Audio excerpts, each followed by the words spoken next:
Hey guys, welcome back to my channel. So this is going to be my hashtag I'm on a no buy update for April, and this month is going to be a little different because I was kind of off my no buy for this month, and so usually I go through all these questions, so it's kind of the same from month to month. But for this update, I'm actually planning on changing the parameters of my no buy, so I'm just going to talk a little bit about why that is and how I'll be doing it from going forward. So this is something I've been thinking about for a while. Back in, was it January or February, when I kind of had my freak out about the NARS Dual Intensity palette. I remember I was talking to Janelle, on Instagram, and it was right after I realized I had a merchandise credit from Macy's, so I could get the palette from Macy's without spending any money. And I kind of asked her, should I do this or should I wait until the Sephora sale and, get it at a discount? And she said, if you are doing your no buy to save money, then yeah, of course use the merchandise credit and get it for free right now. Free. But she said if you're doing your no buy to limit the number of items coming into your collection, then maybe you shouldn't get it, or something to that effect. And so I've been kind of thinking about that for a while because I wasn't really sure why it was on my no buy, and I realized it was kind of for both reasons. I had budgetary reasons, and also I wanted to limit the number of things coming into my collection.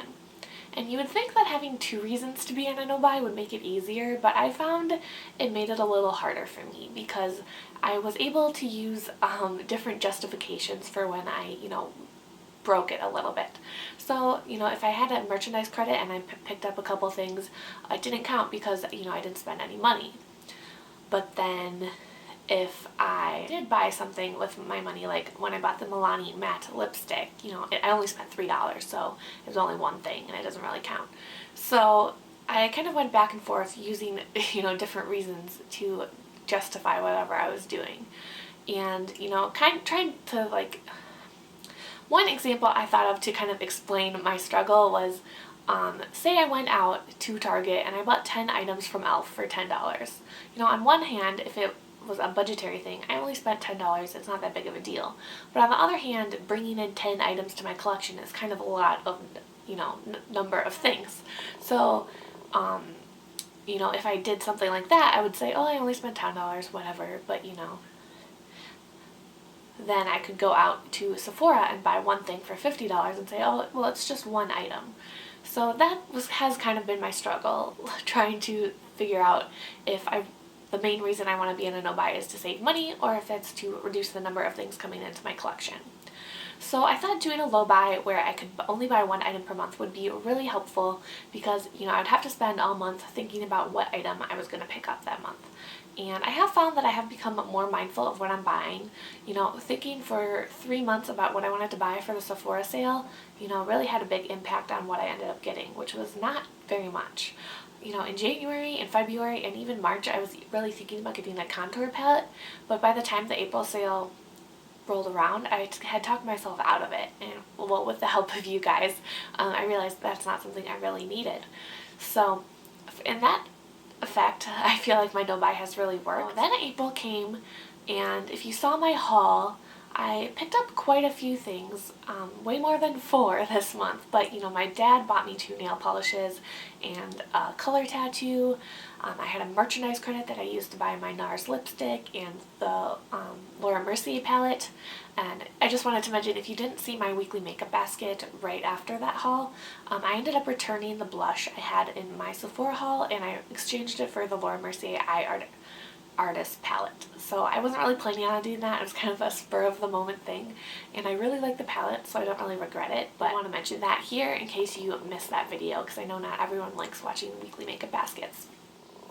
So in April, I picked up, I don't remember how many items, I think it was 8 maybe items, and I didn't spend that much money on them, but that's twice as many I was planning on. So, and another reason I think I'm going to change the parameters is I found that if I'm only allowed to one buy, another reason I'm kind of thinking about changing,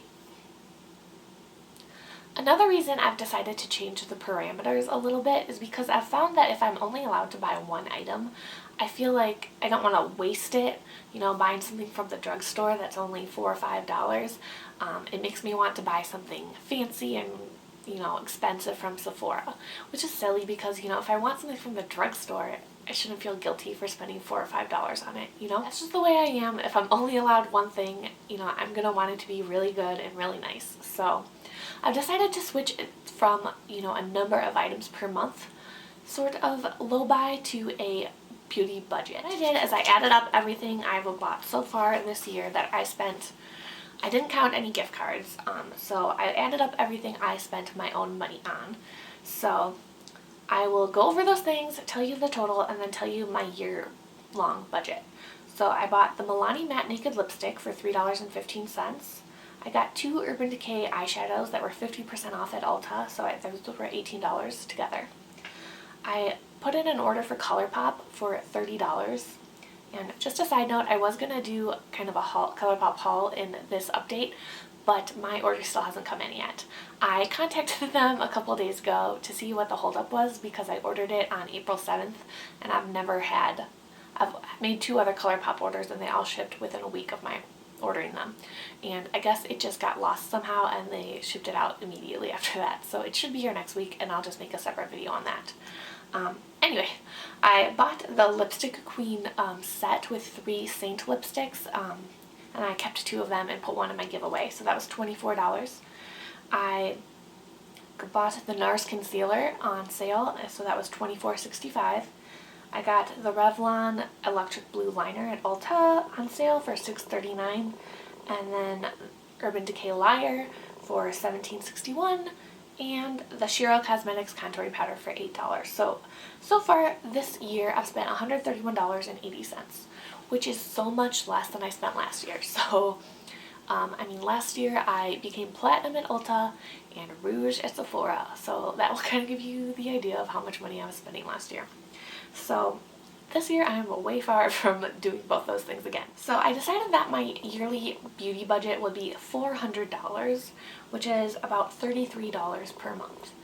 And I thought that would be a really good idea as well because one thing I haven't really decided how I'm going to handle is the fact that I'm going abroad to the UK in June, and I know I'm going to want to buy some items there that I can't get over here. So I wasn't really sure how I wanted to deal with that when it came to the number of things I was buying when I was doing 1 item per month, because I definitely wanted to buy more than one thing while I was there. So now I think with my beauty budget that will include anything I buy overseas and anything I buy for the rest of the year. So, if I decide to spend $300 on makeup in the UK drugstores, which I'm not planning on doing, then I won't be able to buy anything for the rest of the year.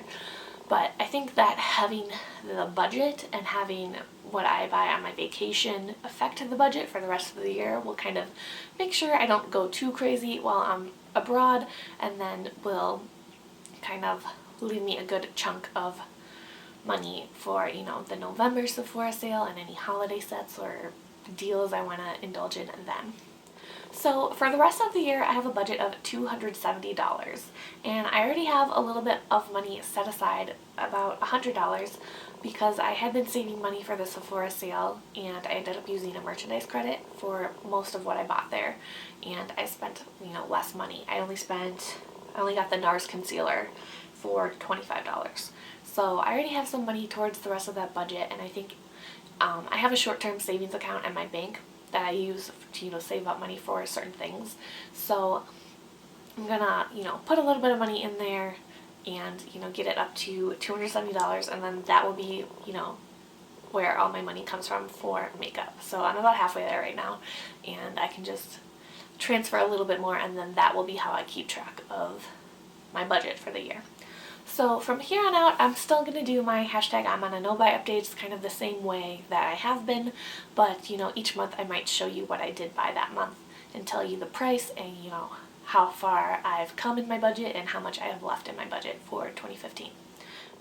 So that is my plan for my no buy for the rest of 2015. I hope it makes sense why I decided to switch from keeping track of the number of things I buy to the amount of money I spend, because in the long run, I don't feel like it makes sense to, if I'm, focused on numbers, to feel guilty if I go to Target and buy 3 things from e.l.f. for $3 and then, you know, feel less guilty for going to Sephora and buying one thing for $30. Like, that just doesn't make sense to me. So even though I do want to reduce the number of items in my collection, I, you know, also think it's silly to, you know, get all worked up over spending $10 at the drugstore, but get less worked up over spending like $20 or $30 at Sephora. So that's kind of my rationale for the whole switch. So I hope this video maybe was helpful if you've been kind of struggling with some of the same issues around your no-buy. Maybe you should switch too, or maybe you shouldn't. Maybe you should go from money to number of items. I don't know, but let me know what's going on with you guys and your no-buys, and we can chat about it in the comments. I hope you guys have a wonderful day, and thanks so much for watching. Bye!